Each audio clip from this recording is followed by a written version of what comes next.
This is Daniel, your Game Master and Master of Ceremony.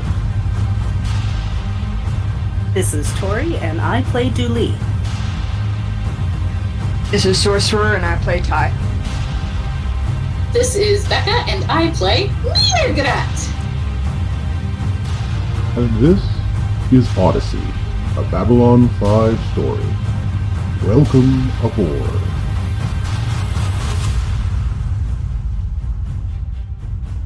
Come, everyone has to come in, yes. Good. Gather around. We're going to do this right and proper this time. So, I have several things I wish to say to everyone here. First of all, the chute went off without a hitch. And if Hitch could get off, we'd be much further along. But I can't. So anyway, please, everyone enjoy the foods and the arrangements and the drinking, because you're not the one paying for it. But, you, everyone, enjoy themselves, go out, go far, go do what you want to do. And if you can do it well under film, we would be even further along. Yes? Good. Good. Don't mind that, crew. We're just having a little bit of a rap party. It's one of our usual traditions I've picked up from you Arthurs. A little song, a little dance, a lot of food. What is the Arthur obsession with these round, flat pastries that you throw curdled milk upon and smashed fruit? And then various slices of meat. I don't get it. It's not a Centauri way of doing things. But I will say this, our actors do love it so much. But you're not interested in that kind of delicacy. You're interested in stories of the Tau Marie Celestia, yes? Good. Now, why don't you have a little slice of the pizza? Is that it? Pizza? Whatever. Have a slice, have a drink, and I will let you know how we're doing. So, when we last left our crew of intrepid adventurers, they had found a beautiful little hangar on the first and last outpost that the Tau Marie Celestia was about in that same area. In there, they found a ship that responded to the song that both Tuval and Mirgrat could listen to. And it was Ty who identified it very much as a ship, even though it looked like a trilobite, I believe is the word they're called. So, when we have our friends coming in, it becomes a question of, as important, when you have a large, massive, biological thing before you, who wishes to step in front and maybe climb aboard? So, everybody else, I'm assuming, comes on board. Wait, Dooley, what did you say you were doing? You wanted to talk to it, that's right, yeah. Right, I'm trying to talk to it. Okay. So I basically go to the spot where it was talking to us and say, we would like to leave here now and we want to take you with us. Do you have a problem with this? Well, before you had a translator in the form of Mirgrat. Right. Are you going to ask Mirgrat to ask it as well?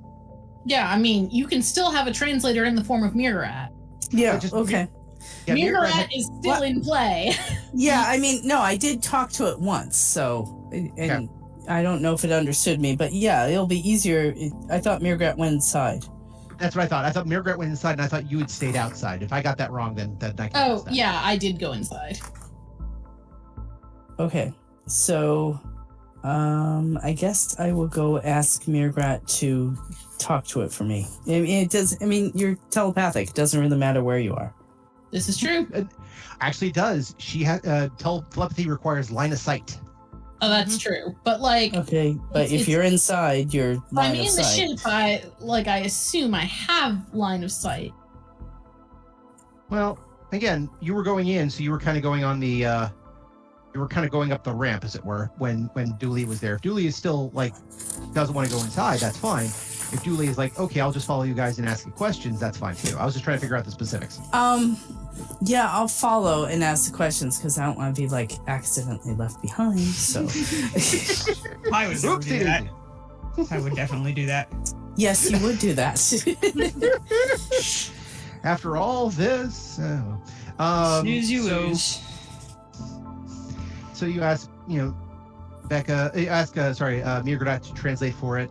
What was the question you were asking before? I'm trying to explain to it that we need to leave, and we Okay. would like to have it come with us. We will help it find its purpose. So you're like, oh, you know my function? I understand my function. I serve. I function. It's Do I get the impression that this creature can actually give consent? Or Give me is a it sense just, motive check. it's more a biological ship that, its whole purpose is to be a ship and it doesn't really care? Give me a sense motive check. Okay. 29. Damn. I guess I'm really good at understanding this thing. Well, judging from, again, you're getting with the translator to translate the music and choir of its speaking through the telepathy, what you're getting the idea of is that what you heard before was like the thoughts of a newborn infant. Now you're getting the conceptualism and discussions of a 2-year-old. Okay. Give me one, if you have knowledge operations pilot or knowledge engineering, either one, give me a roll. Okay. An 8. No. Not good. So you're like, this is really strange, but at least you've been able to say, look, it's not so much can it give consent, it's a child, but here's the part where you went, wait, it's more of a child than it was before. Before it was, straight out of the womb zygote, fetus. Now it's got, again, a little bit more understanding and clarification. Okay. All right. But again, only just. Again, it's like talking to a 2-year-old trying to discuss quantum physics and consent. I mean, my the linguistic development classes that I've taken are screaming at me that we're probably talking to a slightly older child, but Mm-hmm. You want to do a sense motive since you're the one doing the translation? I mean, no, but I will. Do you want to do a sense motive? Fuck you. Okay. 3. That's an 8. Same as you. It's like, well, this is odd. Now, again, you're getting that same sort of feeling like, well, it's I feel slightly my older. reluctance is well founded. Fair enough. But you're like, okay, it's a little older than it was before, but it's still, barely there. I mean, it's not even getting to the point of I work now, how I work now. Ergo, it's not even there. We're not even at pack-led intelligence. I mean, yeah, it's probably whatever like core Ty put in there. That's just like what the core does. So, I mean, Ty wouldn't worry about it if anybody asked her. Nobody did, but she wouldn't. Well, Ty's, busy on the bridge. Though once everybody else follows you to the bridge, they see, you Ty in kind of a central chair, console in front of you. Again, after the ew, gross. Oh, right. This is, oh, that's where these mooring structures are located. Tap, tap, tap, tap. Oh, this is how we get, a visual screen. And, oh, look, I think this is communications over that station over there. And over there is that. And basically, as you're kind of like saying, there really should be this, the actual ship itself seems to respond and gel forms whatever you think needs to be where. So This would be really cool if it was not made of meat, but you know what? Can't have everything. Yep. All right. I have a question. Picky. Ask your meat question. We have a lot of things on the shuttle, like the brains and food. I think we'll need to be transferring those while Ty is working her magic with the bridge. I mean, or we could just get the ship to Fly over there and get them. Like- Yeah, I mean, Yeah, can it just like nom nom them and we'll have them on board? That's This seems like something within the ship's capability. I have Yeah. it might be a good idea if someone like went to explain to them that this is what's going to happen, though, because I really don't know how this thing is going to react if someone's cop friend decides to shoot it. Yeah. How far away? You said it was like a couple, like 5 or 6 football fields or something? Well, again, that was the interior. Walking to here, again, it took a little while. Not like, hours have passed, but enough that it was like, okay, you were probably walking for maybe an hour or so. Kaluta actually says, I shall run back. I shall inform them, and they will await you. We will meet you there. He then, pounds his chest twice. Like, He was a again, good like draft pick. What? He was a good draft pick. He pounds his chest, and then just starts taking off running in that white suit of his. I mean, Yeah. what else would he be wearing, Dan? He just strips right quick so he can just run back, scrub naked. For no reason, he just felt like it. Hey, he still got the lucha mask on. So, but All right. he heads off, and that should give you guys some time to do again pre-flight checks, figure a few things out, and he will let them know not to be scared when a massive trilobite flies over them. So let me see if I understood this. As Ty's going through the pre-flight check, every now and then Ty will say, I wonder where this should be here, and it appears. Yes. Okay. So, and there's nothing else in here, really. So at some point in time, I'm going to turn to Mirgrat and say, think we can convince the ship to, make some seats? Actually, there are couches and seats, and not couches in the... Yeah, it already made seats. It was way ahead of us. It's a good ship. But are they for the big people? Because, everything else has been for, really tall people. I mean, Dan didn't specify, but I assumed these were us-sized seats. Or else, See, I making things assumed for it Ty. wasn't. or else Yeah. he would have been like, and the ship unhelpfully produces seats that are too big for you to sit in. Oh no, they wouldn't be too big for you to sit in. You would just feel like a child with your legs dangling. Yeah. Welcome to my fucking world. That happens to me on regular seat. Yeah, for real. This is just normal. Oh, I'm dead. My feet touch the ground when I sit in things. They mentioned that you're asked about the seats, and yes, they have the couches. Now, I don't mean couches in the way they talk about an Expanse, where you have space couches, which are basically seats form-fitted for you so you can strap yourself in. They're actually couches, like you could lay on them. Now, they're curvy. Yeah, but they're couches. They're arched, they're curved, so you can lay on them, and you also get better views of the view and outside. And again, near these couches, again, little station panels seem to open up, particularly when, Ty is like, okay, we need one of those there. We need something like that there. You know what we need there? A lamp. I like that Ty is designing our ship on the fly, and the ship is just like, yeah, I'm down with that. Lamp apartment. But this area you're in is a very small percentage of the vessel at large, as far as you can tell. Okay, that means it's time to go exploring. Okay. So you do what is essentially the pre-flight checks, and the thing you're realizing as you do them, Ty, is that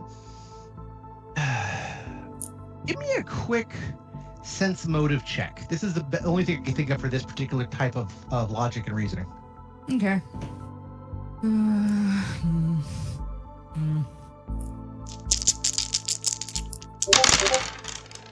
15. I'll allow it. All right. So what you're realizing is that, yeah, these buttons and controls do work the way that you want them to, but there's no reason for them to work the way you want them to. They're basically, synapses and diodes and neural tissue and levers made out of what is essentially, hair or fingernails. Gross. Gross. It's just a design convenience. Exactly, but again, I'm gonna think about this too hard. But what you realize is that, again, just because it's there for your convenience, and if it's not quite if you wish to take off, you take off, so much as you kind of have to physically go through the motions like you want to take off, and the ship will respond. That's fine. I mean, I wouldn't want to accidentally think about taking off and it just decides to do it. That would be a little inconvenient. So yeah.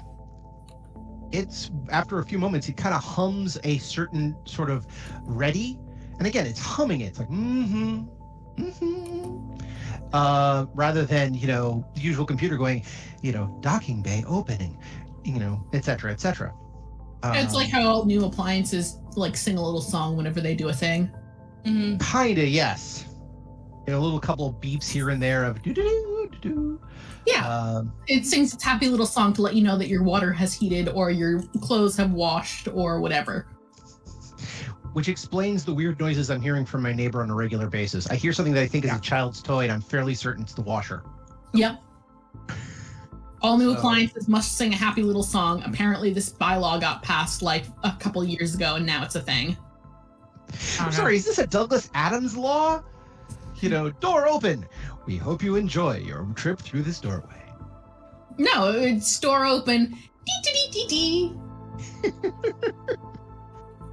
You can do everything, and eventually you figure out that if you want the aperture open so you can fly out, you can. It takes a little doing.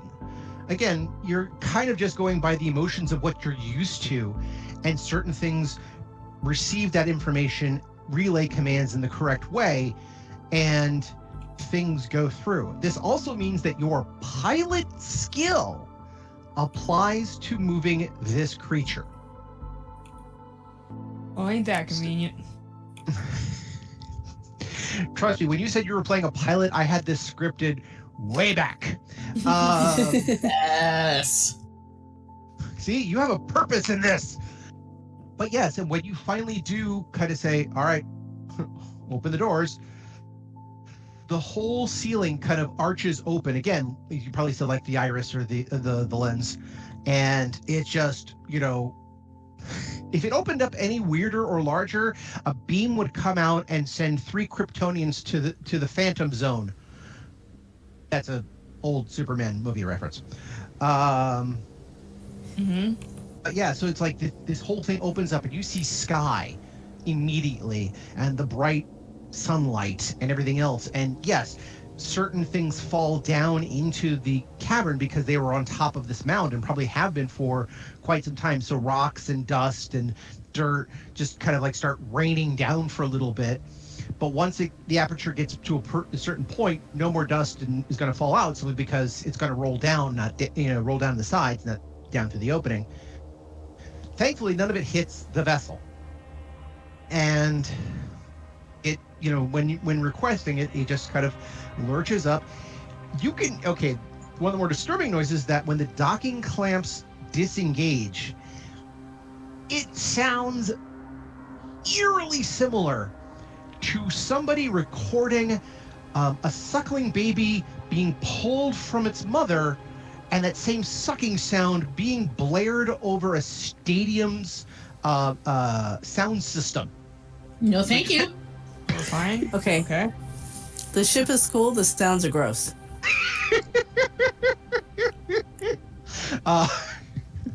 And the ship then, again, with the right kind of thrust or whatever, you're not feeling thrusters or gravitational matrices or whatever. It just gets up and starts flying away, flying out of the area. And given the choice, I'd rather have regular mechanical ship sounds and feel thrusters. The joys of bioship. It doesn't take long for you to figure out how to get to the shuttlecraft. Now, the shuttlecraft itself is much smaller than your current ship. Your ship, let me pull out the book on this one. I actually do have stats for it. I made it, a long while ago. It's gotta be this. All right. Oh, did you make it using the extremely clunky ship design book that's included in second edition? With the the ship builder's manual. Yes, that's the one. There she I had to do goes. something to get reference for it, Let's see here. It's clunky, but I've seen worse rules. I have. Let's see. Oh, here we go. I mean, yeah, me too. I play Shadowrun 5th Ed, but... Or what they used to have a game called Rule Master. Most people I know refer to it as Slide Rule Master. So yeah, this is considered a Ace 48 large vessel. So as in a large vessel, it's probably about the size. Oof, I don't know my ships very well, as in my nautical vessels or anything else like that. So this is not a scout ship. This is not a personal shuttle. This is not even a yacht. But it's much larger than that. But it's not a frigate or a destroyer. It's so in battleship terms, this would be a 4-square ship, not a 5-square ship. Oh, that battleship terms. I thought you were talking about on naval vessels. No, God, I don't know shit about that. I was hoping the two people who were in, say, the military might have a word or two on this subject, but if you don't, no worries. I know you guys are Army, not Navy, but whatever. No, I was in the Coast Guard, first of all. Yeah. Second of all, so it's like a container ship. All right, that's fine. This is Ty's MO anyway. Fair enough. I would assume that of anyone who would know the size of ships, Coast Guard seems fairly likely. Yep. I mean, ships come in a lot of different sizes. Even battleships come in more than one size. That's true. Yeah. That's true. It depends on make and model. And you're also, even submarines are different too. Difference between a Typhoon class and a Alpha class is quite, No, I think you'll find that submarines are 3 squares. Actually, again, if you're talking about in Battleship the board game terms, this is probably a 3-square vessel, not a 4 or a 5, but it is not a 2 or a 1. Okay. See, this is a system of measurement that I can understand. So yes, not unlike it's not a, if I think naval-wise, container ships for me are you have a floating city, whether you know it or not. But again, it's not I mean, container ships, they come in different sizes. Yeah. So yeah, it's not it's fairly large, and large enough definitely to support a number of crew, but it's not cramped quarters or going to take on a battle fleet or anything else like that. It's sizable, but not titanically huge. I mean, especially since there's a handful of us plus some random Centauri that we had to take. Yeah. Actually, one is a Centauri. The rest of them, I believe, are various other species, because he likes variety. Yeah, but yeah, fine. Basically, if you were to add everyone together, you guys had 9 people on board the vessel who you chose. Well, sorry, 8 you chose. 1 came because he was the medic needed to keep Aparo going. Score! Bonus choice! For 1! 1 was Padini Foglio and his troop, which I'll pull up the information on that in a few bits. So probably that's, let's say grand total about 15 people plus you 3. So yeah, you're talking, 18 to 20 people all told. And you haven't really explored this vessel that much, but you've done at least get to the bridge. Even, Ty actually went to what might be considered the main computer room and was able to install the brain. So, and I have to say it from that point on, you now have the brain. Yeah, that's one of the weirder OSs that Microsoft released. Although it would be, I'm sorry, if Microsoft did release OS The Brain, that would be an interesting advertising campaign. Brain. I mean, it can't be any weirder than that time they tried to rebrand Windows Vista as Windows Mojave. You have a point. So, okay, but you fly over the vessel, and some people are prepared for what they see, some are not. Good Pusek has actually asked to, he said, I'm going to investigate the rest of this vessel to make sure it's secure. Yorni is actually just like getting on a couch and like staying there. She's like curling her legs underneath her, kind of like holding on to her knees a little bit. Is that everybody was? Yeah, that's all the people who was with you at the time. When you get to the ship, Kali is the first one who actually comes out to greet you. And you, again, I'm not even going to ask for a piloting check from Ty, because this is you're gone not that far, so it's up and down, nice and easy. You're just like, oh, okay, these respond pretty well. I feel like she's landed many ships before, so Exactly. Again, this takes a little getting used to because the controls aren't exactly the same, but it's it's enough that you feel comfortable enough for just up and down. It's not like you're doing anything major. So, and again, once you do that, the ramp opens up easily. You actually see Kali waving at you guys with both arms, doing the whole "I'm over here" bit when you land, and you can see her through the window.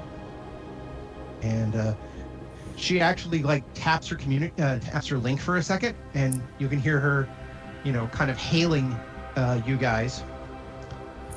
She goes, "Where did you find this?" It was and in a cave. Where else? What did you say, Becca? It was singing to us. There you go. She's just like,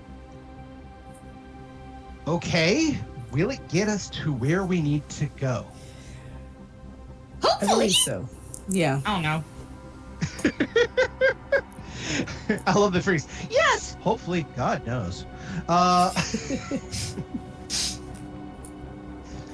It's like, Jesus. All right, so do we take the shuttle with us, or do we just load everything we have from here into there? If we can take the shuttle, I think it would be best. The shuttle is actually a small fracture of the size of this vessel, particularly in Babylon 5, where they use shuttles for transfer all the time. Right. That's what I'm thinking. We can use it for transfer. I mean, Scoop that puppy up. eventually we're going to run out of food. We're going to have to land somewhere and gather supplies. Okay. I mean, Which, by the way, unless you we do can know- train the bioship to synthesize stuff for us. And also train ourselves not to be grossed out by it. I look at Ty.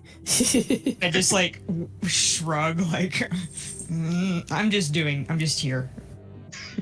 I don't know what it can do. I don't even know why it's doing this. I don't know what it's doing. So far, it hasn't tried to kill us. Yay! But yeah, there's a docking bay on the. I'm like punching buttons on the fake screen at the 3rd level. Actually, there is, but it's the doctor. Or there is now. Exactly, but apparently that does actually go to part of this map on the 3rd level, which isn't that intensive. You'd almost say this is kind of like the cargo level of all things.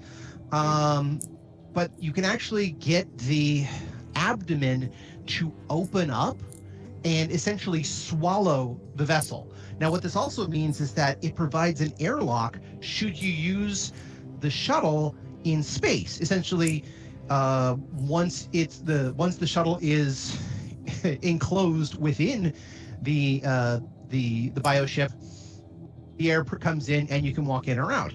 But and again, when you leave, all the air comes out, the abdomen opens up, shuttle goes out. Yep, Well, third I'm level. sure being swallowed by a bioship is not going to be deeply upsetting for anyone. You can actually have it so that the bioship will basically pick up the shuttle on the way out. Yeah, I mean, let's do that, but we're also going to have a bunch of traumatized people who were just swallowed by a bioship, just saying. Well, unless you They get can them close off the their ramp. eyes. Kupasek went to explain how it's going to work, so maybe. Yeah, They can close their eyes. There you fair. go. So yeah, Kaluta will actually do some of the explaining, but Kupusek also does as well, and kind of explains that yes, we can, bring the shuttle in on board. It's going to look a little weird, but it's going to be just fine. number of them actually get up. They said, look, we'll go up the ramp and we'll deal with it. Most of them take their stuff anyway, but the ship does actually have rations, fuel cells, and the brains, which you guys can take up manually or take out from the shuttle itself once it's docked. However, one person doesn't come out of the shuttle, and Eric, Nurse Eric, walks up to Dooley. Or actually, sorry, Lynx, goes up the shuttle, initially amazed, going, wow, I could do a term paper on this place. Walks over to Dooley, says, Dooley, can I borrow you for a second? Okay. I'll follow him over. Okay. He actually takes you to like a side room, which turns out to be, again, the neurological area. He's just kind of amazed by it, but he just took it because it was the first room off the bridge. Right. And he's like, wow, this is strange. What are those empty holes for? Anyway, so this is just between you and me. But I was instructed to find you and pass along this message. Oh dear. Panur's not going to make it. He has internal bleeding. He is hemorrhaging blood at an accelerated rate. I cannot heal him. Okay. Not with the things that I have on hand. He's asked me to contact you so he can have words with you.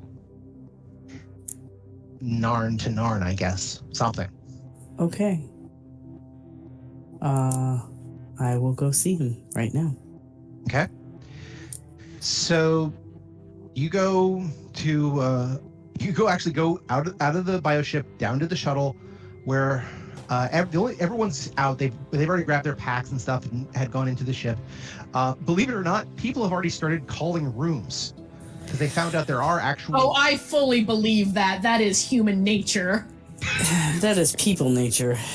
Yeah. Like, I am certain that, like, as long as there is someone else in the room, like, there at no point is dibs not gonna come up. I invoke the ancient rights of dibs. One question. I want to try something as we're walking to the shuttle. Okay. So, I know that I spoke to the ship once before and it understood me. Mm-hmm. I don't have psychic abilities, so it can't probably easily speak back, but you said I still heard it. Mm-hmm.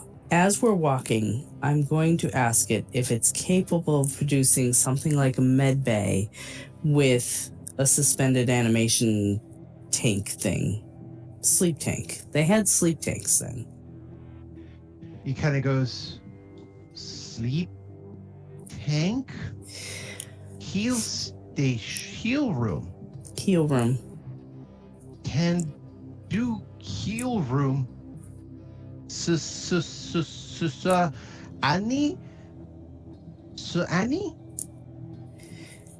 Can you do a heal room? Heal room. Can do. Okay. We need a heal room. It actually says, take healer to fourth door left. Okay. All right, so I'll count off 1, 2, 3, 4, and I'll open the door and say we're supposed to go in here. Okay. This is up to being Eric you're taking with you? Yeah. Okay. We'll get Connor in just a minute. Okay. So when you get there, it again looks like a basic room, and a little bit of bioluminescence shows up on the right, and it flashes in a certain order and form, but you quickly recognize. Actually, give me a quick intelligence check. All right.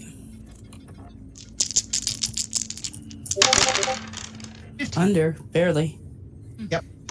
All right, you realize very quickly that what the lights are not like random shapes, not, circle, square, triangle, or anything else like that. They're attempts at versions of hands or tendrils. So like, put your hand here or something else like that. And there's one that kind of looks humanoid, except the finger count is wrong. Okay. And you get the feeling that it's kind of doing not necessarily a security thing, but it's just like asking for input as far as you can tell. All right. So I turn to Eric and I say, here's the thing. This ship can make some custom tools and equipment. Okay. You have to vocalize it saying, basically, I need this. And if it can, it will make it. Okay. I'm going to go get Connor and I'm going to bring him here. Gotcha. No worries.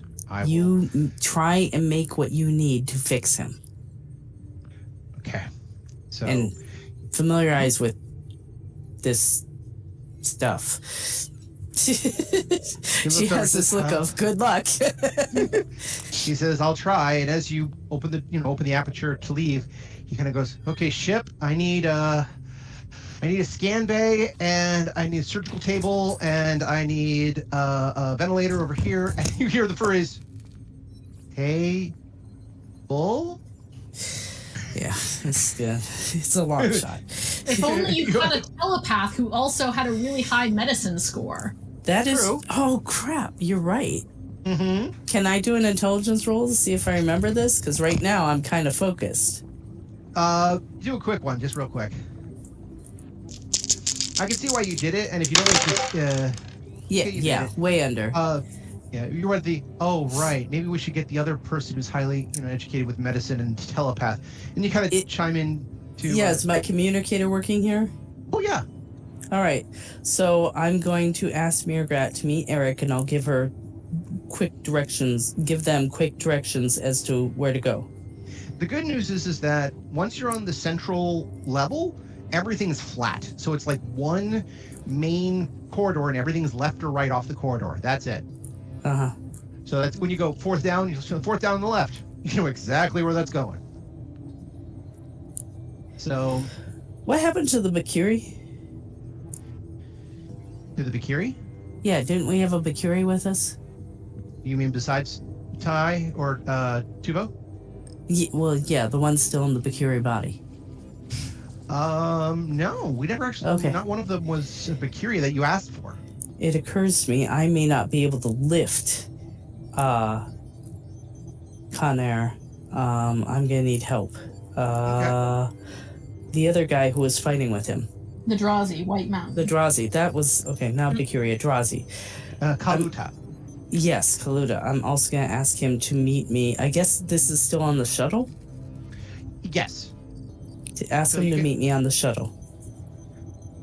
He actually went up to the ship. He's one of the people who, not necessarily is claiming rooms, but he's trying to move his stuff in. And when you kind of see him, you're like, Kaluta, I may need some help. He's like, lead the way. And, all right. it's not unlike feeling the Hulk behind you, just kind of the stomping. But it's not because he wants to stomp, mostly because he probably weighs about 400, 500 pounds of, pure muscle. Which is why I asked for help, because I have, a negative score to my strength, so. So when you get to the shuttle, you open the bays, and Aparo has been moved. He's not great, but he has been moved. The only person who is on, I guess you'd call it a improvised couch, as it were. It's mostly, again, a number of seats that had their armrests moved up and they've kind of laid down a little bit. He's not doing well at all. He's seeping. He's been patched up, but there's only so much you can do.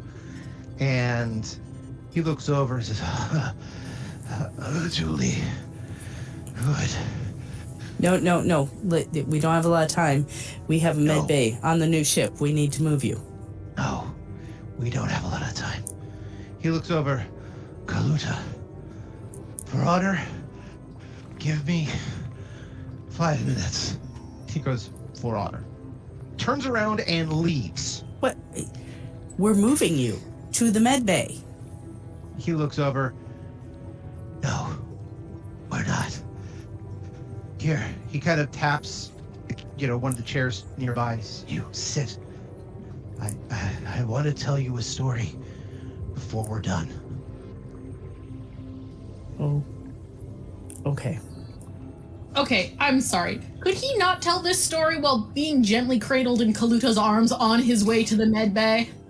Oh, That's what there's I'm a reason for this. There's a reason for this. Okay. And by the way, you'll understand a few things after we're done with said story. He says, you and I both come from a time when the Narns were both at their peak and at their worst. And at their worst, we had two saviors come. One, Jakar. As you know, I see that you are a follower of his way. Jakar also pointed at another person, a man who Jakar knew as Arthur. He was sent to Narn to preach a new way of being. My family was destroyed. My lands were taken. I was once a landowner, and I was crippled. My leg was destroyed a long time ago. And this man, he gathered our forces, and taught of ways of honor and discipline, and told stories of the old time of his place. And it seemed so much like our place. Chaotic, ruins, and still yet a mysterious magic around. And he brought with him tales of honor that we did not have anymore. Not the good tales anyway. And I listened, and I learned, and I understood what he was asking of all of us when we were done. And I joined his order. And he told me one story that always stuck with me. And I chose to follow it. Do you know the story of the questing beast? No, I haven't heard that one. By the way, I look really anxious. I'm trying to like move him along so we can move him, but Yeah. I look very worried. Yeah, it's like, hurry the fuck up so I can save your life already. Yeah, exactly. Exactly. He says, the questing beast is a beast that cannot be found, for it is always eternally behind you, unless you are worthy enough to find it. I listened to these stories of these beasts, and I thought to myself, we found out the ancient enemy was real. They called them shadows. But we knew of them thousands of years ago when they came to our world. Why couldn't the questing beast also be something like them? Something had come to their world and had gone forever as a sign of honor that is always available if you know where to look. I think it's real. I think it has the ability to help our people further. The car has left us. We have the lessons, but we need we need more. This is not about me anymore, and it never was.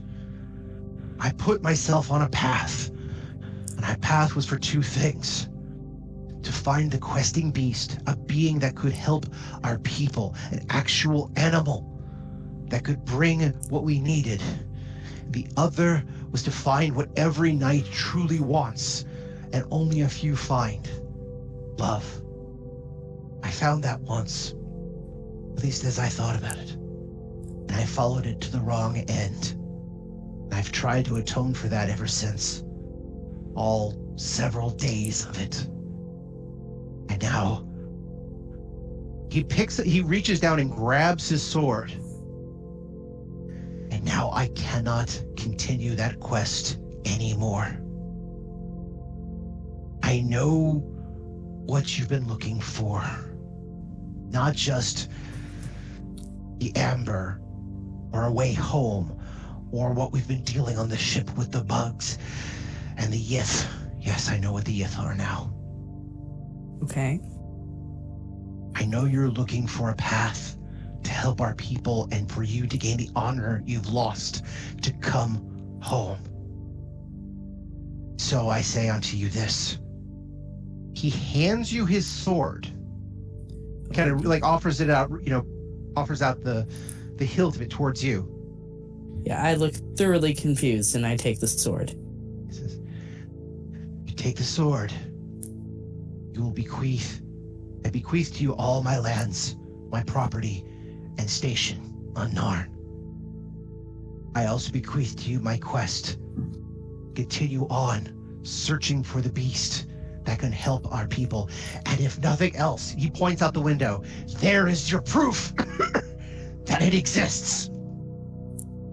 Yes.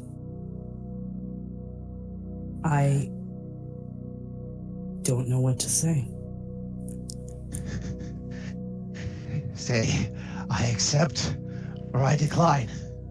I accept. Good. He reaches over with like the knife part of his hand, like he's doing a karate chop. He like taps you on both shoulders. And he says, good. Dooley, go with honor. Go with the gods. And go for Camelot. I will see you on Avalon again. And closes his eyes and drops back. Yeah, as Dooley, I understood only about maybe 75% of that. I have no idea anything about Arthur or Avalon or any of that. So... Kaluta actually opens the door, says, time is up. He looks over. I thought it is. I thought as much. Take his stuff. It is yours. Let us go. Okay. So yeah, I will take a few moments to kind of arrange the body peacefully. Mm-hmm. And if he has anything like a token that I might be able to bring back to his family, a ring or something, medallion that I can bring back. Do a quick search. Sorry, is that search? Investigation is searching Notice? right now. Investigation? Yeah. Thank you, Becca. You're welcome. As our resident Meeb goblin, apparently. What was that? I didn't hear what she said. Oh, she put up a picture on the forum. It's the guy looking into the girl, and the other girl is questing beast, and the girl he's with is, no, wait, it's back here. Oh, I'll look in a minute. 31. Yeah. All right. Not only did he have a book with him, which was his journal, it's also a book of Arthurian myths that he's been expanding upon, some of which is being retranslated into Narn, essentially. But yes, he did actually have... He bequeathed unto her his fanfiction.net account. Yes. In paper form. But yeah, there's a couple of signets that he has. Again, you can identify his there's a term for it, his circle for Narn. And you could tell basically when you get back to Narn, assuming everything works out fine, you will be able to not only identify his family, but also his rank within the Arthurian circle. There actually is a round table circle nowadays, thanks to Arthur. Okay. And not only that, but inform his family of what's going on. And Kaluta will mention when you're walking back with him that he will sign off on any witnessing that needs to happen. Okay. I'll also take the sword belt because I'm not carrying a naked sword throughout the ship. So it's not, and that's the thing. It's not a sword belt. It's a sword back sheath. Okay, I'll take that. Mm-hmm. Okay, gently work it off of him, and then wrap him in. If he has a cloak or something like that, wrap him in that. You wrap him up. His cloak, he actually does have one because, of course, he does. Actually doesn't fit him all the way, and you use a space blanket to finish it up. But it does have a hood, so you can pull that over his face. But yeah, he's ready for whatever tradition of burial is appropriate for the Narn, in this case, or even not unlike from Babylon 5, where they're, from the stars they come, from the stars they go, eject. Just saying, there are two pak'ma'ra in the party. Oh. Yeah. I don't know if that's gonna square with your cultural traditions, but if you're offering, they'll take you up on it. Yeah, I'll wrap him up in the cloak, and I'll mention to Kaluta. the person who's with me, whose name doesn't want to stick in my brain. Think Kalua, except Kaluta. Kaluta. We need to take him back. We will. Come, fellow warrior. We have much to do. No. Yeah, so I'm gonna make sure that he picks him up and brings him. I will do. He does so, and he is exceedingly gentle. But again, it's the can you carry him as far as you like. But he's exceedingly gentle with Connor's body. Okay. And they walk out of you guys walk out of the shuttle and into the bioship. Okay. So when you get there, I guess you would head to Medbay is actually the closest thing to the ramp. Inside Medbay, there is Mirgrat and Eric having what might be considered a devil of a time. I imagine so. Because Mirgrat is having a delightful time because trying to explain medical equipment to an alien entity that is a bioship that is also like barely out of childhood is kind of like Mirgrat's ultimate challenge. Like they're doing the Sunday morning crossword puzzle here and they are fucking loving it. It reminds me of those mazes where you have to direct someone through, but they're blindfolded and you have to give the directions. Or like that one game where you have like a screen with like steps to disarm a bomb and everyone else has the instruction manual and they have to tell you what to do without like being able to see what's going on. Yep. In other words, IT. Yeah. Except with squishy bits. Mirgrat's loving this. Fair enough. And again, getting the basics of an exam table is easy enough. That's a flat surface. But actual scanners and devices that are usually required for medical nowadays is just like well beyond its capacity. Yeah, Mirgrat's like explaining the conceptual, like the difference between like what it's supposed to look like versus what it's supposed to do, and like the form versus function components that are more important. Yeah, I suppose like, ultimately it doesn't matter what it looks like as long as it does what you need it to do. Mm-hmm. But that also means that both Eric and Mirgrat are the first person to see Kaluta walking up the ramp with Connor's body in his arms. Mirgrat's stomach growls.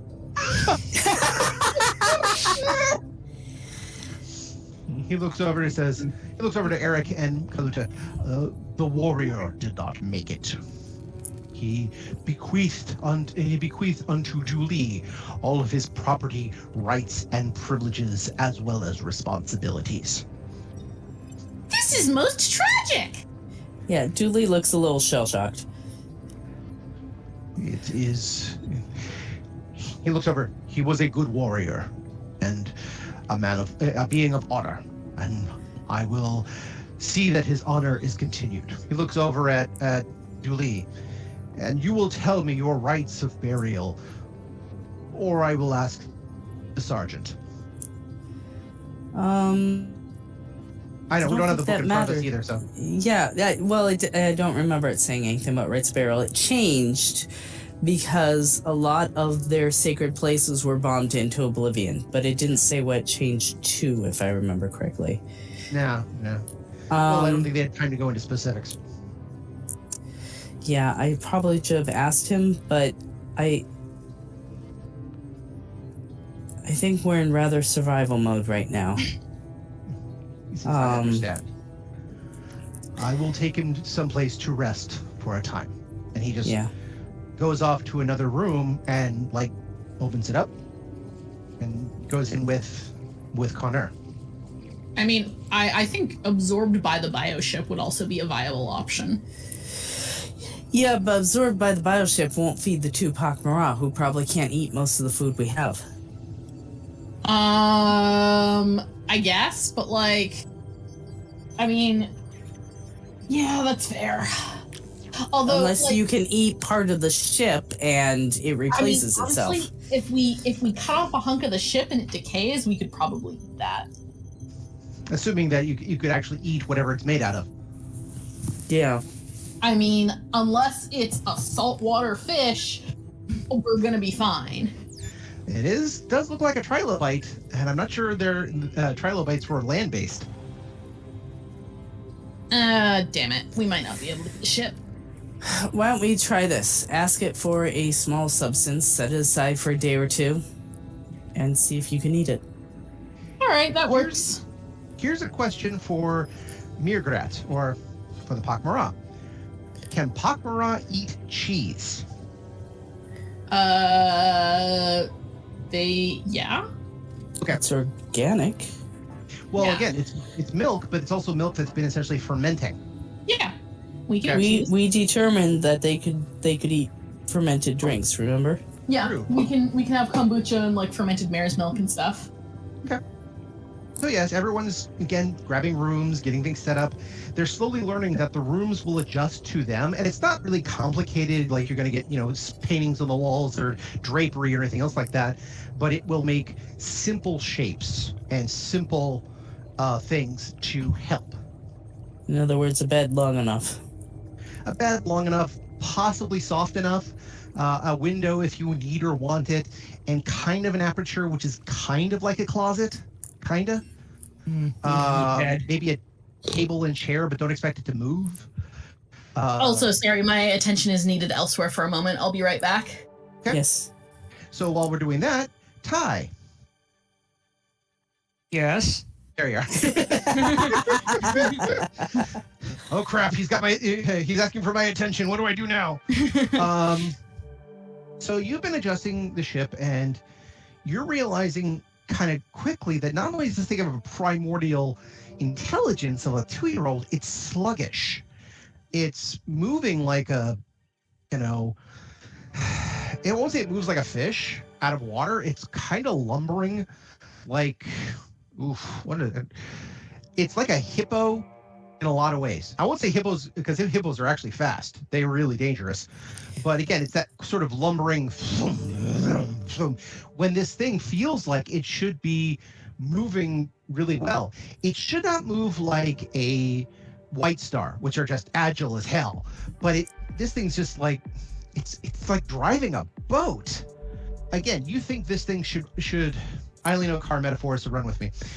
This thing should handle not like a Formula One or a NASCAR racer, but it should at least handle like a good Nissan sports car. However, it's flying in gravity, and it's presumably supposed to be in space, so that makes sense.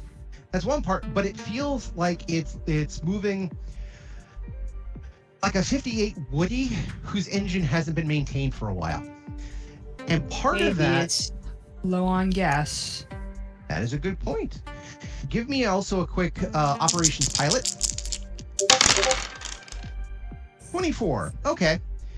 You realize that the issue is, the ship is better in space than it is in gravity and in an atmosphere. No problem. However, you're realizing it's the reaction time for the controls. They're taking too long. And it's kind of like trying to pilot a mech on a computer that does not have the frame rate enough to do anything good. If you press in a direction, you're going to drift in that direction, whether you like it or not. But you realize part of that is whatever's going on, the neural connections, the computer banks aren't processed correctly. If you'd had to guess, again, if you have knowledge engineering or technical engineering. Sorry, that was not knowledge. Technical engineering, technical mechanical. Nope. Uh, I don't have any of that shit. okay. Yeah. Well, you also have pilot. I'll give you that for pilot. Operations pilot. Give me another one. Another roll. 29, natural 20. Yes, you're like doing the whole. Wait a minute. You're doing your usual checklist, and Prime's like, okay, this shouldn't be right. That's right. And then you realize again, the processors aren't enough. It doesn't have enough data. It doesn't have enough to work with. You're asking it to do too much, even with the basic flights. It needs more 8 cores. This is a vessel that probably should have at least 3 or 4 main computer cores, and it's only got 1 as far as you can tell. First of all, I'm gonna call everybody on the communicator and tell them to stop fucking around and making new stuff. When you kind of get on the computer, everyone, this is your pilot speaking. Stop fucking around. Stop making stuff. I'm working on stuff here. Go sit down somewhere. And I don't really have any maps, but I guess look around for another thing that looks like it might be a building, because we found that one cave, so maybe there's like another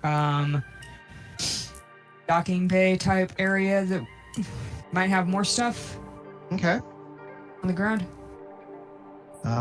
If you've got operations scanners, Nope. I'll allow that too. I do not. Okay. Everyone, when Eric, who's talking to Mirgrat, Eric actually says, looks over to Mirgrat and says, look, she wants us to stop this. I know this is like great and we really need this place, but let's go sit down at the couches up front and at least all be in the same place. What do you say? Oh, that's right. She's not here. Sorry, she's doing something. Yeah, so when you make the call, a number of the people, since they don't know what else to do then other than, make things react to their systems so they can get a decent room, they actually start funneling into the bridge. Yornis comes in, as does Shokar.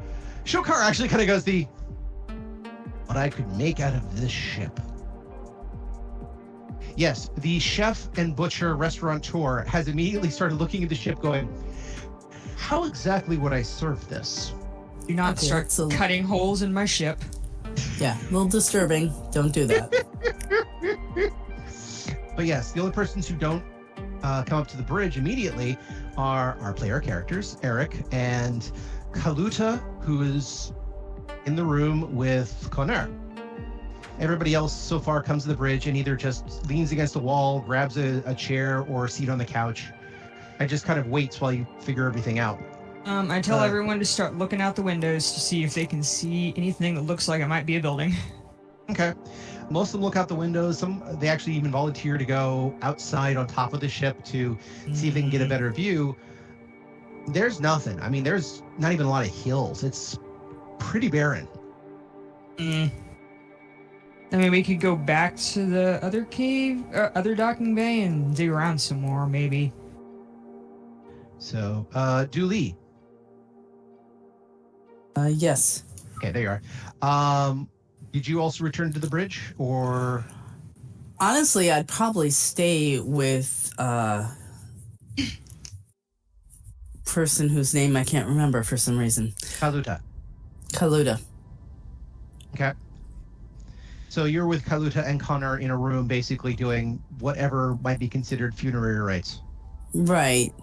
And and that's mostly probably just saying some words. I don't know. And then I'm going to start reading his book. Okay. So yeah, everybody else has been called to the bridge, and I'll wait for Mirgrat to get back for a second. We're almost done with the evening, I know, because it's about 5. Yeah. But I have a little bit of a cliffhanger, but there's a solution to the cliffhanger to see how this goes. So, and I think the person who would be able to figure that out with the current people in the current place is, well, again, if you guys figure something out, you might be able to, but the one with the most medical knowledge also would probably be helpful. I see where you're going with this. Yeah. I wouldn't think of that, though, so. Exactly. I'm just gonna, So. I mean, there's, we've got a few minutes. Oh, we're waiting for you. Apologies. Thank you for your patience. No problem. So, while you were gone, Ty basically realized that everything in the system was working very sluggish and very unresponsive. Very much feels like, a boat on land, rather than the sports car it probably is. And so she's realized part of the issue is that this system, as complex as it is, probably requires multiple data cores, and all you have is one. And she's asked that everyone basically start looking for hills or something else that may look like another docking bay that might be able to scavenge, and so far they haven't even been able to find anything. So I figured the person. Sorry, it needs multiple data cores, right? Correct. And it's a bioship. That's correct. Y'all, the time has come. We have brains in jars. There we Oh go. my goodness. I knew where you were going with this, but Ty would not think of that because she does her best to not think about those brains in the jars anyway. And Dooley's She's a little busy. yeah, Dooley's a little busy too, so So Exactly. yes, Murgarat is going to go to the brains in jars and basically ask for volunteers to like link up with the bioship and help it do its thing. Okay. So Is you do consent is telepathically go. key. There's a little sense of trepidation because they're like, you want us to do what? And wait, what will happen to us? Now, a few of them actually kind of do this is not what I expected out of the bargain I made. This was not how I want to live my existence. Oh, so you can plug me up into a larger vessel so at least I have something else to do with my life other than stare at TV all day? Sign me the fuck up. Yeah, I figured there might be some people who are completely fucking bored. We had to sit through that Mimbari prayer ritual. Oh God, please, anything else? Yeah, Murgarat is going to apologize for Milgram again. Now, a couple of them, particularly one human, who actually was Chuck Osteen, the security person from the ship, from the Celestia, actually says, "What will happen to our consciousness?" I have no idea. So we could just be like zombified or dead or like what? It is possible that you will be subsumed by the larger ship, and that your consciousness will cease to function independently. However, in this circumstance, I believe the most likely outcome is that if you were absorbed, you would be functioning more as a collective with all of your thoughts and memories integrated into a whole, as a gestalt consciousness. There's one of the others, the dreamer, actually says, I there is a chance of this, yes. It is a hive mind, as we have telepaths do. I'm willing to risk it. A couple others like, I don't see we have any other choice. One or two are like, are you sure about this? But You eventually even Chuck, absolutely do have a choice. The option to remain a disembodied brain in a jar is always one that is on the table. Also, you are literally on a table. wow. Gotta love Murgarat. yep. Straight to the fucking point. If any of you wish to wait for some of the more enthusiastic volunteers to merge with the ship and then see what becomes of their individual consciousnesses before making your decision, that is an entirely reasonable course of action. They actually say, give us a minute. Please, take several. So they, for lack of a better term, talk amongst themselves. And after about, a couple minutes of activity, a little bubbling in the jars and things like that, little text at the bottom flashing here and there, they eventually, I love it. I love it. Yeah. They eventually come back and they said, all right, if this is a chance, let's take it. And if they all volunteer, if this will help everybody, if this will get us back to where we need to be, if this will save people, okay, it's not like we have a lot of life at the moment anyway. We're brains in jars. It doesn't get much more disembodied than this. This is true. But because Murgarat is that kind of pak'ma'ra, they are going to, before beginning this process, interface with the ship and explain the origin of the memory cores that are going to be installed. And they're also going to explain that the ship should view it as more like making new friends than acquiring new components. So Murgarat's going to try and prime the ship as much as possible to preserve the individual consciousnesses of the brains in jars and and try and like allow them to harmonize. Obviously, they need to be able to work in concert as a single entity, but also like retain as much of their individual beings as possible. Okay, give me a quick telepathy check.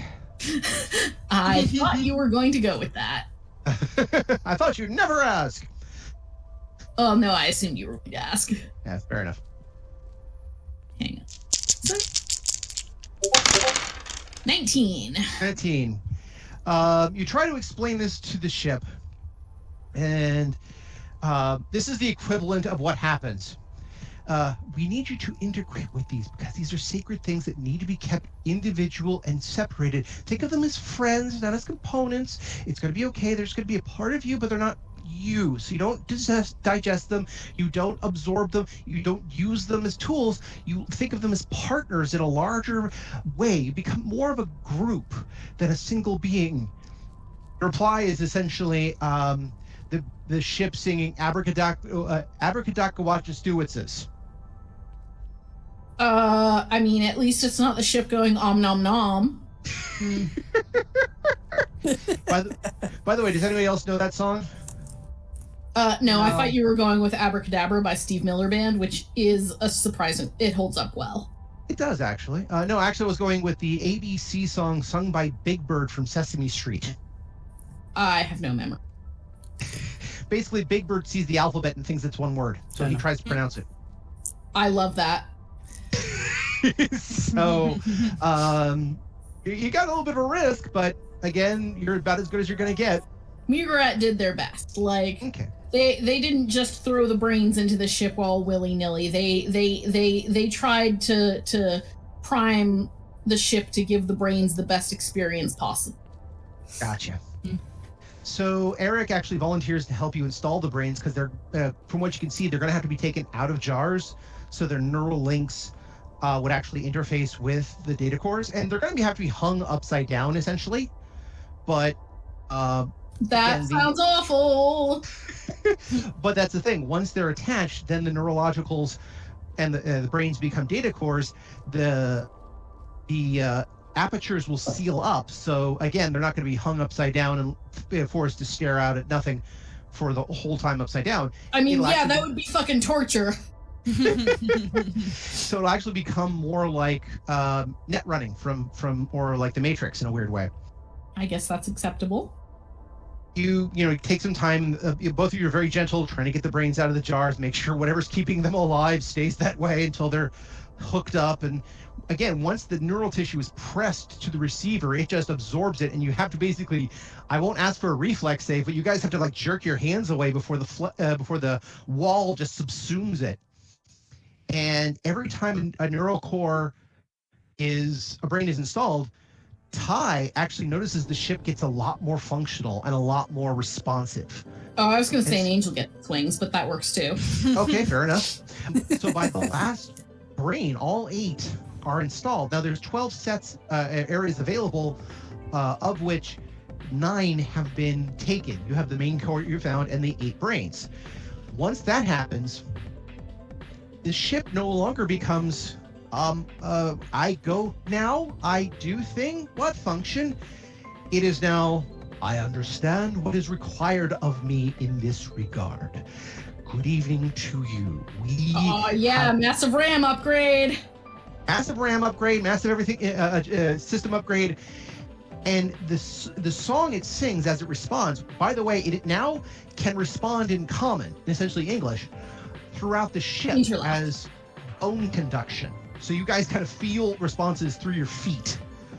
Oh, that's deeply disturbing. Yeah.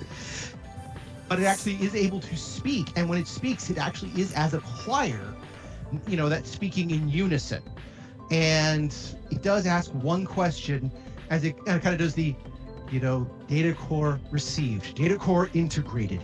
And as it does that, every time it says data core received, data core integrated, another voice goes on, and another voice goes on, and another voice goes on, until eventually data cores processed, data cores integrated. We understand. What is our name? That is you don't where want we're to going to give end her this out that evening. kind of power. I mean, By it's Migra, Starship, I mean Becca. technically, 'cause she's the only one who knows how to fly it, so I think she should get to pick the name. But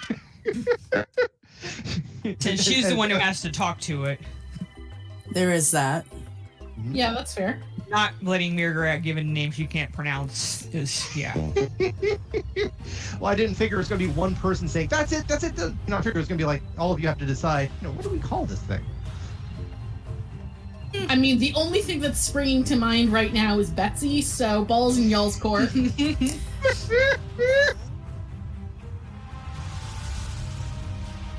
And I bet you didn't think you would be here for a christening, as you Earthers call it.